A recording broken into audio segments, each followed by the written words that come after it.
Mae sesiynau cynllun Profi yn ymrwylio o annog pobl ifanc i ddyblygu sgiliau byd gwaith trwy gyfnod o brofiad gwaith. Ni'n helpu pobl ifanc paratoi CV ac hefyd yn helpu nhw baratoi ar gyfer cyfweliadau. Y peth pwysicaf yw bod y bobl ifanc yn datblygu sgiliau a ni yn gwerthuso pa sgiliau mae'r bobl ifanc yn datblygu tra'r brofiad gwaith.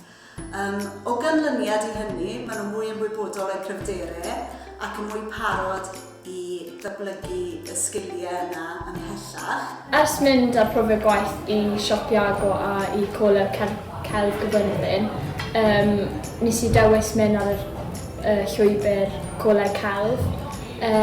Nath cynllun Profi helpu fi dewis yr ffurf hyn. Dros y cyfnod o'r 2 blynedd, ni wedi bod yn gweithio gyda 1043 o bobl ifanc o fewn 7 ysgol yn yr ardal, sef ysgol Bro Myrddin, ysgol Emlyn, Bro Pedr, Bro Teifi, Dyffryn Taf, Cyseli a Brenhines yn Sybyn.